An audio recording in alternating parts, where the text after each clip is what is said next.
Hello and welcome back to study with Saurabh YouTube channel. आज के इस वीडियो में हम काव्य विधि के अंतर्गत जो हमारा निर्धारित कवि दिया गया है उसका पार्ट 7 को देखेंगे, जो कि रामधारी सिंह दिनकर है। ये जो हमारी वीडियो सीरीज चल रही है, हम झारखंड सीजीएल 2023 के जो प्रिपरेशन कर रहे हैं हिंदी पेपर टू की हम प्रिपरेशन कर रहे हैं। ये हमारा पार्ट 7 है, रामधारी सिंह दिनकर। यदि आप ये जो सीरीज हमारी चल रही है हिंदी पेपर 2 में, जिसमें मैं थ्योरीज और एमसीक्यू दोनों को क्लियर कर रहा हूँ, तो ये सीरीज यदि आप कंप्लीट देख लेते हो तो आप पेपर 2 में 90% अंक तो आराम से ग्रहण कर ही सकते हो।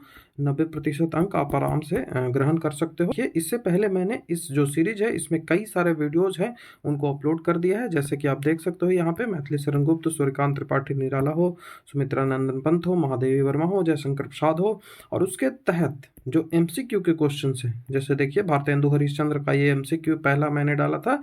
बाकी जब ये जो सारे जो कवि हैं वो कंप्लीट हो जाएंगे तो उनके बाद मैं जो इसका जो एमसीक्यू है उसको भी कंटिन्यू करूंगा।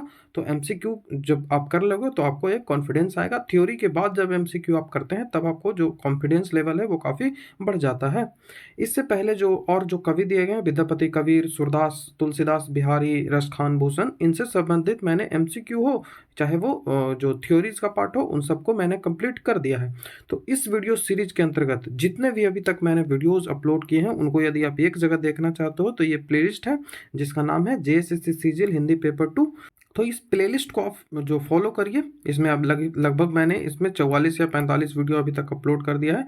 तो इस प्लेलिस्ट को पूरा फॉलो करिए आप, और आश्वासन मैं ये देता हूँ कि आप जो 90% जो अंक है वो ग्रहण जरूर कर पाएंगे यदि आप इन चीज़ों को ग्रैब कर सकते हो। मैं ऐसा इसलिए बोल रहा हूँ क्योंकि मैं जो पढ़ाता हूँ, जो क्वेश्चन है वो वहीं से आते भी हैं। तो यदि आपको इस पे बिलीव नहीं होता है तो आप इनको देख लोगे। 29 तारीख का जो पंचायत वाला पेपर हुआ था उसका पेपर 2 को आप देखोगे, जिसका वीडियो आपको मिल जाएगा वहाँ पे, हमारे चैनल पे उसका वीडियो मिल जाएगा। तो उसको आप चेक कर लोगे प्लेलिस्ट में, तो उससे आपको एक जो आश्वासन है वो मिल जाएगा कि जो हाँ जो मैं पढ़ रहा हूँ वहाँ से पेपर जो है वो आते हैं।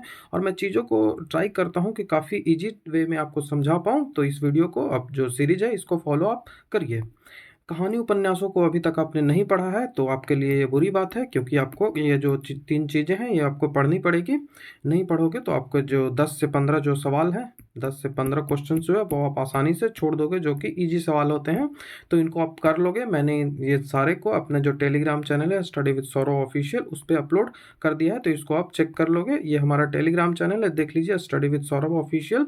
इसको आप कैसे भी ज्वाइन कर लो, लिंक डिस्क्रिप्शन में भी मैंने दे दिया है, और क्यूआर कोड तो आपको यहाँ पे नज़र आ ही रहा होगा। तो अब चलिए हम रामधारी सिंह दिनकर के जो जीवन है उसके बारे में चर्चा कर लेते हैं। तो हम एक शॉर्ट में पहले देख लेते हैं कि कौन कौन सी चीज़ें हैं जो रामधारी सिंह दिनकर के बारे में जानना हमें जरूरी है। तो जो रामधारी सिंह दिनकर है, इन्हें प्यार से दिनकर भी, सिर्फ दिनकर भी बुलाया जाता है, और इन्हें राष्ट्र कवि भी कहा जाता है। ठीक है, राष्ट्र कवि भी इन्हें कहा जाता है, तो ये आप याद रखोगे। इनका जन्म 1908 ईस्वी में हुआ था, और जन्म कहाँ हुआ था तो सिमरिया घाट। सिमरिया घाट है कहाँ, तो वो बेगूसराय में है, और बेगूसराय जिला कहाँ है तो वो बिहार में है। तो इनका जो जन्म हुआ था वो बिहार में हुआ था, बेगूसराय जिला में हुआ था, और स्थान की बात करें तो वो सिमरिया स्थान में हुआ था। और इनकी मृत्यु 1974 आज़ादी के बाद हुई थी, मद्रास, तमिलनाडु में। मद्रास जो है वो कहाँ है, जिसका नाम अभी चेन्नई कर दिया गया है, तो ये तमिलनाडु में है। इनका पेशा था कवि थे और लेखक थे। कविताएं लिखते थे और लेखन कला भी करते थे। कई सारे इन्होंने निबंध भी लिखे हैं। इनका काल कौन सा बैठता है, तो ये जो है वो आधुनिक काल में आते हैं, और आधुनिक काल में जो छायावाद का युग होता है, तो छायावाद योत्तर, छायावाद के बाद का जो युग हुआ उसमें ये लाइक करते हैं। ये इन्होंने गद्य भी लिखा है और पद्य भी लिखा है, दोनों चीज़ें इन्होंने लिखे हैं, गद्य भी लिखे हैं और पद्य भी लिखे हैं। उसके बाद इनका जो विषय था, कविता भी लिखे हैं, खंड काव्य भी लिखे हैं, निबंध भी लिखे हैं, समीक्षक जो होती है वो भी इन्होंने लिखा है। आंदोलन में यदि बात करें तो राष्ट्रवाद का जो आंदोलन था, प्रगतिवाद, इन सब से संबंधित ये रखते हैं। जब जो ये जो काल था आज़ादी, जब भारत आज़ादी की लड़ाई लड़ रहा था, तो उस समय के जो साहित्यकार भी हुआ करते थे, जो कवि भी हुआ करते थे, उनकी जो कविताएं हुआ करती थी वो राष्ट्रवाद से ओतप्रोत हुआ करती थी। तो इसी कारण से इनका जो क्षेत्र था वो राष्ट्रवादी था, जैसे कि कुरुक्षेत्र इनकी उल्लेखनीय रचनाओं में। उसके बाद रसी मराठी हो गया, उर्वशी हो गया। ये एक उर्वशी मैंने आपको जयशंकर प्रसाद की भी बताई थी, वो उर्वशी चंपू थी। ठीक है, वो उर्वशी चंपू थी, ये आपको याद रखना है। मैंने जो बताया था जयशंकर प्रसाद में, ये उर्वशी है। ठीक है। उसके बाद ये आपको हुंकार मिल जाएगी, और उसके बाद सबसे इम्पोर्टेंट जो है वो संस्कृति के 4 अध्याय, इसके लिए इन्होंने इनको अवार्ड भी मिला है। उसके बाद परशुराम की प्रतीक्षा, उसके बाद हाहाकार। और इनको कौन कौन से अवार्ड अभी तक मिल चुके हैं, तो 1959 ईस्वी में इन्हें साहित्य अकादमी पुरस्कार मिला। 1959 ईस्वी में ही इन्हें पद्म भूषण पुरस्कार मिला, और उसके बाद 1972 ईस्वी में इन्हें जो ज्ञानपीठ पुरस्कार है वो मिला। तो ये 3 अवार्ड हैं जो इनको मिल चुके हैं। तो अवार्ड का जो डेट है वो आपको याद रखना है, बाकी हम इनको डिटेल्ड वे में देखेंगे कि अवार्ड इनको क्यों मिला था, कौन सी इनकी रचनाएं थी जिसके कारण इनको अवार्ड से सम्मानित किया गया था। अब हम विस्तार रूप से जो दिनकर हैं उनके जीवन को देख लेते हैं। तो इनका जो जीवन जो विस्तार रूप से देखेंगे जीवन को, तो 1908 ईस्वी में इनका जन्म हुआ था। मैंने बता दिया है 1908 ईस्वी में जन्म हुआ था। ये एक जो सिमरिया ग्राम में हुआ था, और ये भूमिहार परिवार में रहते थे। और ये जो आधुनिक युग का, यदि हम बात करें कि आधुनिक युग में यदि वीर रस की बात करें, तो वीर रस की कविताएं लिखते थे ये। ठीक है, आधुनिक युग में वीर रस की कविताएं इन्होंने ही लिखा है। जैसा कि कवि भूषण के बारे में जब मैंने आपको पढ़ाया था, तो बताया था कि कवि भूषण जो है वो वीर रस की रचनाएं करते थे, जिसमें उन्होंने शिवाजी, चाहे वो शिवाजी हो और चाहे वो छत्रसाल हो, इन दोनों को वो केंद्रित कर अपनी रचनाएं करते थे। ठीक है, तो ये वीर रस की रचनाएं करते थे। राष्ट्रवाद और राष्ट्रीयता को इन्होंने अपनी काव्य की मूलभूति मानी। जो इनकी जो काव्य की शैली थी, इसमें उन्होंने राष्ट्रवाद और राष्ट्रीयता को मेन जो फोकस माना, और इन्हें युग चारण, ये याद रखें, इन्हें युग चारण या फिर काल का चारण भी इन्हें कहा जाता है। तो ये आपको याद रखना है। दिनकर जो है वो स्वतंत्रता से पूर्व एक विद्रोही कवि के रूप में जाने जाते हैं। स्वतंत्रता से पूर्व उन्हें एक विद्रोही कवि के रूप में जाना जाता है, और स्वतंत्रता के बाद उन्हें राष्ट्र कवि का जो उपाधि है, जो सम्मान है, वो दिया गया था। ठीक है, इसके बाद इन्हें राष्ट्र कवि के रूप में जाना जाता है। ये छायावाद के जो बाद का काल हुआ, छायावादोत्तर है, उससे ये संबंधित है। एक और जो उनकी कविताएं होती है वो आपको विद्रोह की ओर दिखेगी, आक्रोश उसमें दिखेगा, उसमें क्रांति दिखेगी। तो दूसरी ओर आप देखेंगे कि कोमल सिंगारिक भावनाओं की भी अभिव्यक्ति वो कविताओं से करते हैं। इन्हीं दो प्रवृत्तियों के चरमोत्कर्ष जो होता है, इसकी जो शिखर होता है, वही हमको देखने को मिलेगा कुरुक्षेत्र में। जो कुरुक्षेत्र इनकी रचनाएं हैं, उसमें आपको देखेगा विद्रोह को आप देखेंगे, आक्रोश को देखेंगे, क्रांति को देखेंगे। लेकिन वहीं यदि उर्वशी की बात करें, तो उर्वशी में वो कोमल जो श्रृंगार रस होता है, उसकी इन्होंने चर्चा की है। उनमें श्रृंगार की जो भावनाएं हैं, जो अभिव्यक्ति है, उनमें उसकी चर्चा आपको देखने को मिलेगी। तो ये इन्हीं दोनों के बीच जो केंद्रित इनकी जो रचनाएं हैं वो आपको देखने को मिलेगी। रामधारी सिंह दिनकर की जो शिक्षा हुई थी वो पटना विश्वविद्यालय से इन्होंने रामधारी सिंह दिनकर ने पटना विश्वविद्यालय से इतिहास और राजनीतिक विज्ञान की शिक्षा ग्रहण की। यहाँ से उन्होंने बीए किया था, और उसके बाद संस्कृत, बांग्ला, अंग्रेजी और उर्दू है उसका गहन अध्ययन किया था। और बीए की उपाधि उत्तीर्ण करने के बाद वह एक विद्यालय में अध्यापक के रूप में काम करने लगे थे। उसके बाद इन्होंने बिहार सरकार की जो सब रजिस्ट्री होती है वहाँ, और जो प्रचार विभाग है वहाँ पे उप निदेशक के पद पर कई दिनों तक इन्होंने कार्य किया था। उसके बाद जो मुजफ्फरपुर का लट्टन सिंह कॉलेज था, वहाँ पे इन्होंने विभागाध्यक्ष भी बनाया गया था। और बाद में फिर जो भारत सरकार है, भारत सरकार का जो भाषाई विभाग होता है, जो कि गृह मंत्रालय के अंतर्गत आता है, ये एमसीक्यू जीके में आपसे पूछा जा सकता है कि भारत सरकार का जो भाषा विभाग होता है वो गृह मंत्रालय के अंतर्गत आता है, ये आपको याद रखना है। तो उन्हें जो हिंदी भाषा है उसका सलाहकार भी बनाया गया था। किनको? तो रामधारी सिंह दिनकर को। उन्हें पद्म भूषण अवार्ड भी मिला है, और उनकी जो पुस्तक है संस्कृति के 4 अध्याय, इनके लिए उन्हें साहित्यिक अकादमी पुरस्कार मिला। और उर्वशी जो इनकी है, जो कि श्रृंगार रस पे रचित है, ये इनके लिए इसे जो भारतीय ज्ञानपीठ पुरस्कार है वो मिला था। और जो इनकी जो रचना है महाभारत पर आधारित, जो इनकी रचना कुरुक्षेत्र है, उसको विश्व की जो सर्वश्रेष्ठ काव्य होता है, विश्व की सर्वश्रेष्ठ जो कविताएं 100 है, उनमें उसका 74वां स्थान आता है। तो ये कुछ फैक्ट्स हैं जो आपको उनके बारे में याद रखनी है। 1947 ईस्वी में जब देश स्वाधीन हुआ, जब देश जो है वो अपने अधीन हुआ, स्वाधीन मतलब अपने अधीन हो जाना, तो उन्हें बिहार विश्वविद्यालय के जो हिंदी के प्रधानाध्यापक जो विभाग अध्यक्ष है वहाँ पे नियुक्त किया गया। बाद में 1952 में इन्हें जो संसद है, राज्यसभा, वहाँ पे इनको मनोनीत किया गया। और राज्यसभा का जो सद है, जो कि राज्यसभा में 12 जो मनोनीत करते हैं राष्ट्रपति के द्वारा, तो वैसे ही इनको मनोनीत किया गया 1952 में। और दिनकर 12 वर्ष तक जो है वो संसद सदस्य रहे, राज्यसभा से मनोनीत रहे। और और भारत सरकार का जो है वो 65 से 71 तक, जो मैंने पहले भी आपको बता दिया है कि जो सलाहकार नियुक्त रहे, जो भाषाई सलाहकार, गृह मंत्रालय का जो भाषाई विभाग होता है, तो वहाँ पे हिंदी के सलाहकार के रूप में वो रहे। और ये चीज़ें आपको याद रखनी है। ये चीज़ें जो है वो जो अंग्रेज से संबंधित है, जब अंग्रेज उनको नौकरी पे रखते थे, जब अंग्रेज उनको नौकरी पे रखे हैं, तो उनका कई सारा तबादला हुआ, लगभग 22 बार उनका तबादला हुआ, क्योंकि उनकी जो रचनाएं होती थी, जैसे हुंकार ले लो, रेणुका ले लो, ये सब रचनाओं में वह अंग्रेजी प्रशासक को ये समझ में आ चुका था कि उन्होंने अपने तंत्र में एक गलत आदमी को बैठा लिया है, जो कि भारत की आज़ादी के लिए लड़ाई लड़ रहा है। तो दिनकर की जो इसी कारण से उनको जो है वो लगभग 22 बार उनका तबादला किया गया था। तो ऐसी जो ये कंसेप्चुअल चीज़ें हैं, चीज़ों को याद करने में मदद करेगी आपको। ऐसा नहीं है कि इन चीज़ों से आपको सवाल बनेंगे, तो ऐसा सवाल नहीं बनेगा।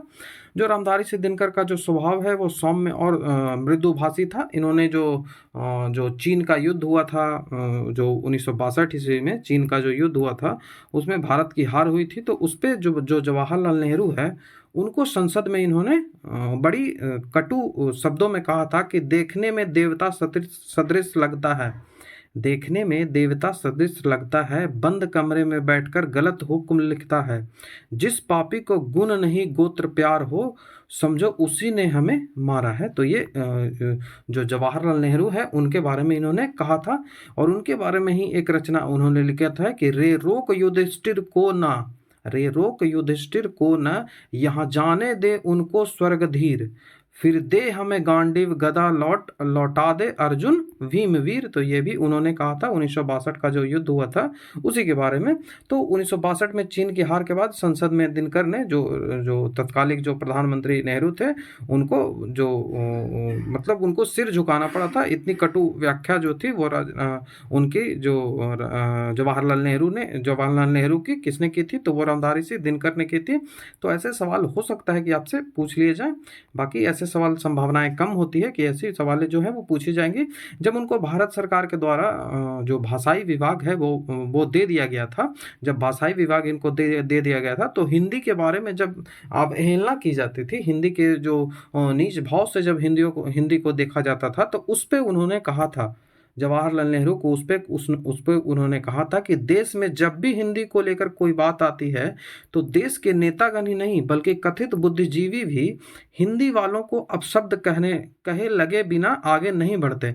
पता नहीं इस परिपाटी का आरंभ किसने किया, लेकिन मेरा ख्याल है कि इस परिपाटी का जो प्रेरणा है वो प्रधानमंत्री से मिली है। जवाहरलाल नेहरू की ओर इशारा करते हुए कहते हैं, पता नहीं 13 भाषाओं की क्या कीमत है। उस समय जो भाषाओं की संख्या कम थी, बाकी अभी जो ऑफिशियल लैंग्वेज है वो 22 है, ये आपको याद होगा। तो कि प्रधानमंत्री ने उनके बारे में कभी कुछ नहीं कहा, किंतु हिंदी के बारे में उन्होंने आज तक कोई अच्छी बात नहीं कही है। मैं और मेरा देश पूछना चाहता है कि क्या आपने हिंदी को राष्ट्रभाषा इसलिए बनाया, जो हिंदी है वो राष्ट्रभाषा नहीं है, ये आपको याद होना चाहिए, ताकि 16 करोड़ हिंदी भाषियों को रोज अपशब्द सुनाए। क्या आपको पता भी है कि इसका दुष्परिणाम कितना भयावह होगा?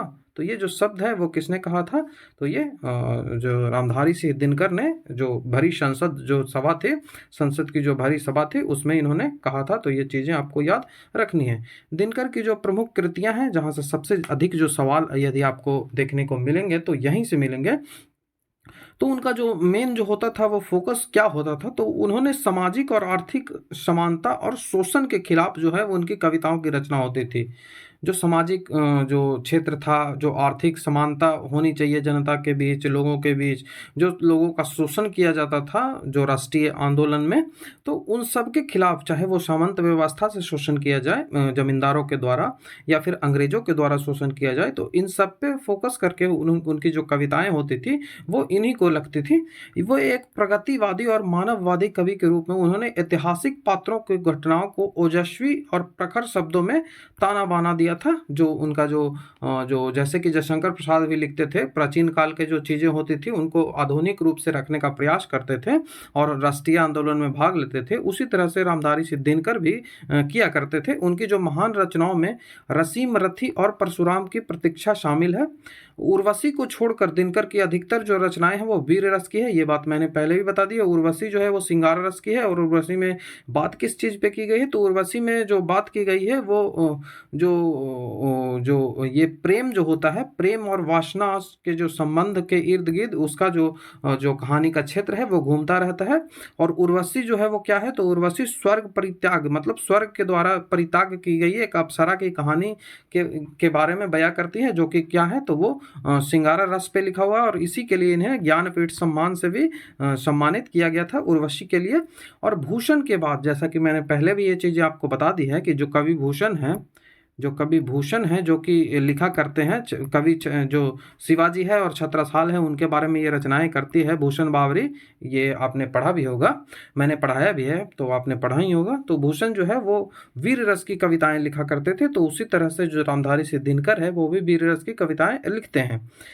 कुरुक्षेत्र जो महाभारत के शांति पर्व का कविता रूप है, जो कुरुक्षेत्र है वो महाभारत से लिया गया है और ये रामधारी सिंह दिनकर के द्वारा ही लिखा गया था। तो ये आपको याद रखना है। और वो जो रचना है वो सामाजिक चिंतन पे भी फोकस करता है। जो रामधारी सिंह दिनकर की जो रचनाएं हैं वो सामाजिक चिंतन पे भी फोकस करती है। जैसे कि संस्कृति के 4 अध्याय, संस्कृति के जो 4 अध्याय हैं इसमें दिनकर जी ने जो भारतीय संस्कृति है, भारत की भाषाएं और क्षेत्रीय विविधताओं के बावजूद भी भारत को एक देश कहा, क्योंकि सारी विविधताओं के बाद भी हमारी जो सोच है वो एक जैसी है। ये किसका मानना है? तो ये रामधारी सिंह दिनकर का मानना है। और इन्होंने ये जो चीज़ें हैं वो किस में लिखी हैं? तो ये संस्कृति का जो 4 अध्याय उनकी जो किताब है उसमें इन्होंने लिखा है। अब हम देखेंगे कि रामधारी सिंह दिनकर की प्रमुख जो काव्य हैं वो क्या है। तो यहाँ पे मैंने कई सारे काव्य लिखे हैं, जो इंपॉर्टेंट है उनको मैं बता दूंगा। तो बारदोली विजय संदेश, ये 1928 ईस्वी में जब बारदोली सत्याग्रह हो गया था 1928 ईस्वी में, सरदार वल्लभ भाई पटेल और महात्मा गांधी का भी इसमें काफ़ी सहयोग रहा था। तो वो जो बारदोली सत्याग्रह है तो उसी पे लिखा गया था बारदोली विजय संदेश। उसके बाद आता है प्रणभंग, उसके बाद रेणुका, उसके बाद हुंकार हो जाएगा, रसवंती हो जाएगा, द्वंद्व गीत हो जाएगा, कुरुक्षेत्र हो जाएगा, धूप छांव हो जाएगा, समाधेनी हो जाएगा, बापू हो जाएगा, सीपी और शंख हो जाएगा, नए सुभाषित हो जाएगा, लोकप्रिय कवि दिनकर हो जाएगा। उसके बाद इतिहास के आंसू उर्वशी हो जाएगा, परशुराम की प्रथा हो जाएगा। उसके बाद धूप और धुआं, मिर्च का मजा जो कि एक बाल साहित्य है, ये जो बालक है जो चिल्ड्रन है उनके लिए लिखा गया। उसके बाद रसीम रथी हो जाएगा। उसके बाद दिल्ली हो जाएगा, नीम के पत्ते, नील कुसुम हो जाएगा, सुबह का बयान, चक्रवाल हो जाएगा, कविश्री हो जाएगा, आत्मा की आंखें हो जाएगा, कोयला एवं कवित्व हो जाएगा। उसके बाद मिति तितिल हो जाएगा, दिनकर की शुक्तियाँ हो जाएगी, हारे को हरिनाम, संचयता हो जाएगा, दिनकर के गीत हो जाएगा, रसीम लोक हो जाएगा। उसके बाद उर्वशी एवं अन्य जो श्रृंगार जो कविताएं हैं वो हो जाएगी। इनमें जो इम्पोर्टेंट है वो आपको याद रखनी होगी। जैसे कि इम्पोर्टेंट रेणुका आपसे पूछा जा सकता है, तो रेणुका आपको याद रखना है, हुंकार आपको याद रखना है, सुंकार याद रखेंगे। उसके बाद जो कुरुक्षेत्र है वो याद रखेंगे। कुरुक्षेत्र जो 1946 ईस्वी में इसका प्रकाशन हुआ था, यह प्रकाशन वर्ष भी आपको याद रखना है। उसके बाद आपको याद रखना है जो धूप छाया भी आप देख सकते हो, धूप छाया भी याद हो जाए तो इनको रख सकते हो। उसके बाद इतिहास के आंसू आपको याद रखना है, उर्वशी आपको याद रखना है, परशुराम की प्रतीक्षा, जो परशुराम की प्रतीक्षा है वो याद रखें। धूप और धुआं छोड़ दीजिए, मिर्च का मजा ये बाल साहित्य है, इस कारण से आपको याद रखना है। उसके बाद रसीम रथी याद रखो, रसीम रथी। उसके बाद नील कुसुम याद रखो, नील कुसुम। नील कुसुम किसके द्वारा? डेट याद नहीं रखनी है, डेट मैंने बताया, सिर्फ कुरुक्षेत्र की याद करो और उर्वशी की याद करो 1961। बाकी ये बस याद रखो कि ये जो कविताएं हैं वो किसकी है? रामधारी सिंह दिनकर की है। क्योंकि हो सकता है ऐसा सवाल पूछ दिया जाए कि निम्न में से कौन सी कविताएं हैं वो रामधारी सिंह दिनकर के द्वारा नहीं लिखी गई है। उसके बाद आपको याद रखना है, जो यहाँ से देख लीजिए तो इतनी ही थी जो आपको याद रखना है। उर्वशी यहाँ से याद रख लो, उर्वशी और जो श्रृंगार की कविताएं हैं। तो इतनी ही चीज़ें हैं जो इन पे आपको फोकस करना है। तो ये सारी चीज़ें आपको याद होनी चाहिए, इनको 2-3 बार पढ़ लोगे तो चीज़ें आपको याद हो जाएगी। तो ये काव्य थे। उसके बाद आता है इनकी जो गद्य है, गद्य में कहानियाँ आती हैं। तो गद्य आपको देख लीजिए कि मिट्टी की ओर हो जाएगा, चित्तौड़ का साका हो जाएगा, अर्धनारीश्वर हो जाएगा, रेती के फूल हो जाएगा, हमारी संस्कृति एकता हो जाएगी, भारत की सांस्कृतिक कहानी हो जाएगी, संस्कृति का 4 अध्याय हो जाएगा, उजली आग, देश विदेश, राष्ट्रभाषा और राष्ट्रीय एकता हो जाएगा, काव्य की भूमिका हो जाएगी, पंत प्रसाद और मैथिली शरण गुप्त हो जाएगा, विवाह की मुसीबतें हो जाएगी, आधुनिक आधुनिकता बोध हो जाएगा, वेणु वन हो गया, धर्म नैतिक और विज्ञान हो जाएगा, वट पीपल हो जाएगा, लोकदेव नेहरू, उसके बाद शुद्ध कविता की खोज, उसके बाद साहित्यमुखी, राष्ट्रीय राष्ट्रभाषा आंदोलन और गांधी हो जाएगा, हे राम हो जाएगा, संस्मरण और श्रद्धांजलियां, उसके बाद भारतीय एकता, मेरी यात्राएं, उसके बाद दिनकर की डायरी और चेतना की शिला। तो ये जो चीज़ें हैं ये आपको देखनी है और इसमें जो इम्पोर्टेंट है वो आपको याद रखनी है, जैसे कि अर्धनारीश्वर आपको याद रखनी है, रेती के फूल आपको याद रखनी है, हमारी संस्कृति एकता तो याद रखनी ही पड़ेगी, और जो संस्कृति के 4 अध्याय है ये याद रखनी है और इसका डेट भी याद रखना है, 1956 ईस्वी में संस्कृति का 4 अध्याय। उसके बाद राष्ट्रभाषा और राष्ट्रीय एकता ये भी आपको याद रखनी है। उसके बाद याद रखनी है आपको विवाह की मुसीबतें किसके द्वारा लिखे गए, तो रामधारी सिंह दिनकर के द्वारा लिखी गई है। उसके बाद आपको वेणु वन याद रखना है, वेणु वन याद रखने। उसके बाद आपको याद रखनी है जो राष्ट्रभाषा आंदोलन और गांधी जी आपको याद रखने हैं। उसके बाद हे राम आपको याद रखनी है। उसके बाद शुद्ध कविता की खोज आप याद रख सकते हैं। उसके बाद जो आपको याद रखनी है वो मेरी यात्राएं याद रखें, मेरी यात्राएं। उसके बाद दिनकर की डायरी हो गई, इसका डेट याद रखें 1973। तो इतनी ही चीज़ें हैं जो गद्य में आपको याद रखनी है। जो प्रश्न है वो यहीं से पूछे जाते हैं तो इनको आपको याद कर लेना होगा। अब आती है बारी निबंध की। इन्होंने कई सारे जो निबंध है वो भी लिखे हैं। तो निबंध में मिट्टी की ओर हो जाएगा, अर्धनारीश्वर ये आपको याद रखना है, अर्धनारीश्वर। रेती के फूल है ये आपको याद रखनी है, मैंने पिछली जो स्लाइड है उसमें भी इसको बताया था। हमारी संस्कृति 1956 ईस्वी में। उसके बाद वेणु वन जो निबंध है ये भी आपको याद रखना है। उजली आग हो जाएगी, राष्ट्रभाषा राष्ट्रीय एकता ये आपको याद रखनी है। धर्म नैतिकता और विज्ञान हो जाएगा। उसके बाद बट पीपल हो जाएगा, साहित्य मुखी हो जाएगा। उसके बाद आधुनिकता का बोध। तो इतनी चीज़ें हैं जो आपको याद रखनी है निबंध संग्रह के बारे में। बाकी इनको पढ़ जरूर लेना है आपको, जिससे चीज़ें हैं वो एक बार आपकी आंखों के नीचे से गुजर जाए, जिससे आपको प्रॉब्लम ना हो। अब जो चीज़ें होती है कि लेखकों के क्या विचार रहे हैं रामधारी सिंह दिनकर के बारे में, जो प्रमुख जो लेखक हैं, प्रमुख जो आलोचक हैं, उनका क्या कहना है। तो आचार्य हजारी प्रसाद द्विवेदी कहते हैं कि दिनकर जी की हिंदी भाषियों के बीच हिंदी के सभी कवियों में सबसे ज़्यादा लोकप्रियता रही है। जो हिंदी न बोलने वाले जो कवि हैं उनके बीच जो लोग हैं उनके बीच जो रामधारी सिंह दिनकर की जो लोकप्रियता है वो सबसे अधिक रही है। अपनी मातृभाषा से प्रेम करने वालों के प्रतीक कहे जाते हैं क्या, तो वो रामधारी सिंह दिनकर। तो ये क्या कहना है, तो यह हजारी प्रसाद द्विवेदी का कहना है। वहीं हरवंश राय बच्चन, अमिताभ बच्चन के पिताजी, उनका कहना है कि दिनकर जी को एक नहीं बल्कि गद्य, पद्य, भाषा और हिंदी सेवा के लिए अलग अलग 4 देना चाहिए ज्ञानपीठ पुरस्कार। ये इतनी बड़ी बात किसने कही है, तो ये हरिवंश राय बच्चन ने कहा है। राम वृक्ष बेनीपुरी का कहना है कि दिनकर जी ने देश में क्रांतिकारी आंदोलन को स्वर दिया था। तो ये किसका कहना है, ये राम वृक्ष बेनीपुरी का कहना है। काशीनाथ सिंह ने कहा है कि दिनकर जी राष्ट्रवादी और साम्राज्य विरोधी कवि थे। ठीक है, राष्ट्रवादी और साम्राज्य विरोधी कवि थे, ये किसने कहा है, तो ये काशीनाथ सिंह ने कहा है। तो ये चीज़ें हैं जो आपको याद रखनी है। अब यदि अवार्ड की बात करें कि दिनकर जी को कौन कौन से जो सम्मान है वो प्राप्त हुए हैं, तो इसमें सबसे जो इम्पोर्टेंट सम्मान आपको याद रखनी है कि 1959 ईस्वी में इन्हें साहित्य अकादमी सम्मान मिला था। और किस बुक के लिए मिला था, तो वो संस्कृति का 4 अध्याय, संस्कृति का 4 अध्याय जो इनका बुक है उसके लिए उन्हें 1959 ईस्वी में साहित्य अकादमी सम्मान मिला था। और उन्हें 1959 में ही पद्म भूषण अवार्ड मिला था। किसके द्वारा, तो वो राजेंद्र प्रसाद के द्वारा, क्योंकि जो उस समय भारत के राष्ट्रपति हुआ करते थे।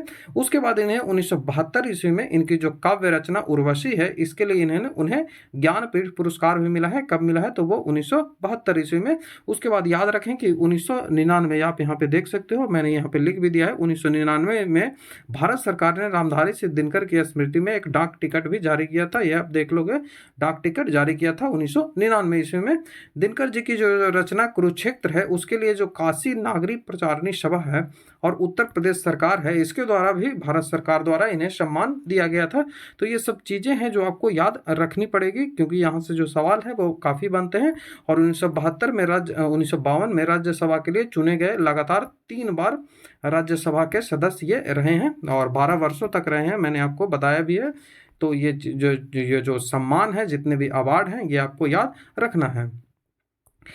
तो यही वीडियो था जिसमें हमने जो रामधारी ऋषि दिनकर हैं उनके बारे में सारी चीज़ों को डिस्कस किया। उन्होंने गद्य जो पद है उनमें क्या लिखा है, उनका जीवन कैसा रहा, तो उन सारी चीज़ों को हमने डिस्कस किया। मेन आपको फोकस जो करना है वो याद करने पे ही फोकस करना पड़ेगा, क्योंकि डेट्स ही आपको पूछी जाती हैं। जो कविताएं हैं, जो कहानी है, जो उन्होंने निबंध लिखा है, उन सब की जो प्रकाशन वर्ष है वही पूछे जाएंगे। तो उन सबको कोशिश करिए 3-4 बार पढ़ने की, जो चीज़ें हैं वो आपको याद हो जाएगी। तो आशा करता हूँ आपको वीडियो अच्छा लगा होगा। यदि आपको वीडियो अच्छा लगता है तो आप हमारे चैनल को सब्सक्राइब, वीडियो को लाइक, शेयर, कमेंट जरूर कर दें। यदि आप हमसे सोशल मीडिया पर जुड़ना चाहते हैं तो मैं लिंक सबका डिस्क्रिप्शन में दे दूंगा, चाहे वो फेसबुक हो, टेलीग्राम हो, ट्विटर हो। ये मेरा मेल है। आप मुझसे बात करना चाहते हो तो आप मुझे मेल कर सकते हो। ये वीडियो था। अब जो नेक्स्ट वीडियो है वो पार्ट नंबर 8 होगा, तो उसी का वेट करिए। बाकी वीडियो देखने के लिए थैंक यू।